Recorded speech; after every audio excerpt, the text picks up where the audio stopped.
Most people bet MLB totals completely wrong. They look at the number and say, 8.5? Yeah, that feels high. Or both teams can hit, I'll take the over. That's not a system, that's a feeling. But today I'm going to show you a totals filter that looks for games where multiple things are all pointing in the same direction. Head-to-head trends, starting pitching, bullpens, ballpark factor, home run rate. And when all these line up, that's when you can find MLB total spots that hit around 80% based on the trend profile. Not guaranteed, not magic, but a hell of a lot better than guessing. Today we're talking about MLB totals, overs and unders. Okay, we're going to go through both and exactly the filters you need to identify the best ones. Now, the biggest mistake bettors make, they look at totals and they look at one thing. They see a bad pitcher and immediately bet the over. They see a good pitcher and they immediately bet the under. But baseball is not that simple. A total is affected by the starting pitching, the bullpen, the ballpark, the weather, lineup strength, home run risk, and also the way these teams have historically played each other. So the goal is not to find one stat. The goal is to find a cluster when 5 or 6 different factors all point to the same side. That's when a total becomes interesting. Let's start with the first one. Step 1 of what you're going to look for is going to be the head-to-head trend. So you're looking for a head-to-head trend to be at least 80% in favor of what you're looking for, whether it be the over or the under. Now, what I'm looking for is I want to know what happened in the last 10 matchups between these two teams. If I'm looking for the over, I want to see the over hit at least 8 out of the last 10 meetings. If I'm looking for an under, then I want to see that the under has hit at least 8 out of the last 10 times between those two teams. Now, is head-to-head enough just by itself? Absolutely not, okay? This is where casual bettors get themselves in trouble. They'll see 8 out of 10 went over in the last 10, and then they'll just go and bet the over, just based on that. But rosters change, pitchers change, bullpen changes, the ballparks matter. So the head-to-head trend is not the bet. It's just the first checkpoint. It tells me, okay, there's maybe a pattern here. Now let's see if today's matchup actually supports it. Step 2 is going to be the starting pitching. For an over, I want both starting pitchers to have an ERA of at least 4 or more. Okay, so for an over, we're looking for ERAs 4 or more. Now you might ask why. It's pretty obvious, because if both starters are already giving up runs consistently, that creates early scoring potential. And early scoring potential is huge for overs. Nothing is worse than betting an over and watching 2 starters cruise through 5 innings. Now on the flip side, for an under, I want both starting pitchers to have an ERA of 3 or less, because that tells me that both starting pitchers have been limiting the damage. Again though, not enough just by itself. But if the head-to-head trend says under and both starting pitchers are legitimate run suppressors, now we're building a case. Now let's move on to step 3, which is the bullpen filter. This is where a lot of bettors screw up MLB totals. They only look at the starting pitchers, but starters are not throwing 9 innings every night. Most games are actually decided by the bullpen. So for an over, I want both bullpens to rank among the top 10 worst bullpens.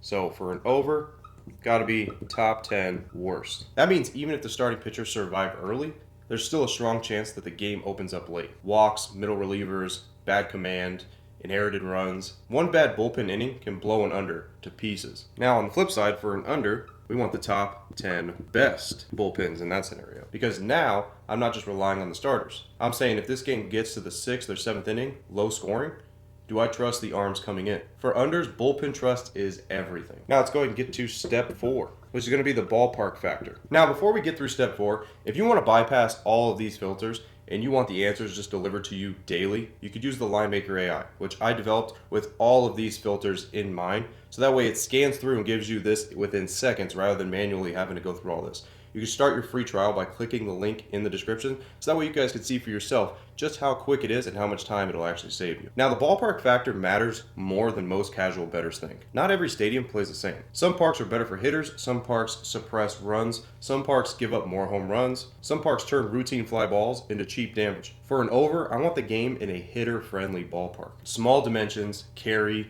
good hitting conditions, a park where the ball can jump. So again, over, you want hitter friendly. Now for an under, obviously we want the flip side here. We want a pitcher friendly ballpark. Has bigger gaps, deeper fences, less carry, a place where hard contact does not automatically turn into runs. Because if I'm betting an over, I want the environment helping me. And if I'm betting an under, I do not want to be sweating every lazy fly ball to right field. So for the under, we want that in a pitcher park. Now the stuff that I'm sharing with you could seem like it's basic information, right? But so many people and so many casual bettors miss this because this is just stuff that they don't want to do. They don't want to go the extra mile to find what actually works through the filters, and that's why they end up losing at such a high rate. Now let's go ahead and get to step 5 here. Step 5 is going to be the pitcher's home run rate per 9 innings. Now this is one of my favorite total stats because it actually matters the most. Home runs given up per 9 innings by that starting pitcher.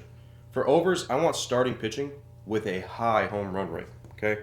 So for the over, you want a high home run per 9 innings rate. Because in baseball, home runs are the total killers. You have 2 outs and nobody on, then 1 walk, 1 mistake pitch, 1 ball that goes into the seats, and suddenly the over's alive again. A high home run per 9 innings means he is vulnerable to damage without needing 3 singles and perfect sequencing. For unders, I want the starting pitchers to have a low, obviously, home run rate. Okay, so for the under, we're looking for a low home run per 9 inning rate. That means they're keeping the ball in the park. And that matters because unders can survive singles. Unders can survive a walk. What unders struggle to survive is a 3-run bomb. So when I'm betting an under, I want pitchers who do not give up cheap runs through home runs. Now let's get to the last step, which is step 6. This step is going to be the number that you're going to bet for the total, for the over, or for the under. Okay, this is very important here because what we want to look at for overs, we want to bet the alternate total being 6.5 or 7.5. That's where we want to land. And for the under, we want to bet the alternate total at 10.5 or 11.5. This is huge because these are the key numbers in MLB right here. Okay, your average number in MLB falls between about 8 and 9. That's the average score in MLB for a total. So what you want to do is you want to manipulate that, because if you look at the regular total that they give you on a daily basis, it usually lands somewhere between 8 and 9, whether it be 8, 8.5, 9, or 9.5. So we want to exploit that when we're betting the over to buy it back down to 6.5 or 7.5. This hits at an incredible rate when all these filters line up. Same thing with the under here. At the alternate number of 10.5 or 11.5, the hit rate on this jacks way up when you're able to buy the alternate numbers here for the total runs. So this step is a must. You have to be able to buy these numbers and buy it back. Yes, the odds are going to be a little bit high, but that is why you're going to be hitting over 80% long term and being profitable using it this way. So now let's go through that full checklist one more time. I want head-to-head trends hitting 80% or higher over the last 10 matchups. Both starting pitchers with an ERA of 4 or higher, depending on what we're looking at for the under or the over, the under being 3. Both bullpens ranking top 10 worst or top 10 best, whether we're looking at the over or the under.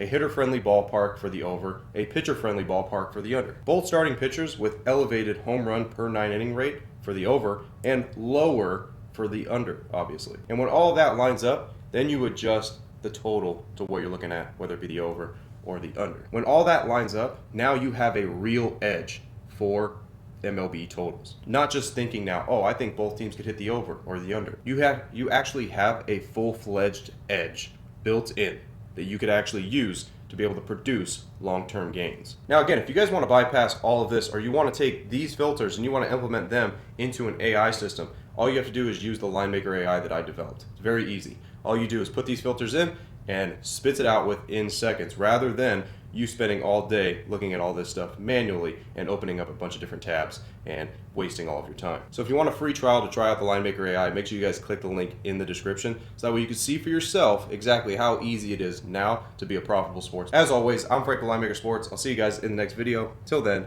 I'm out.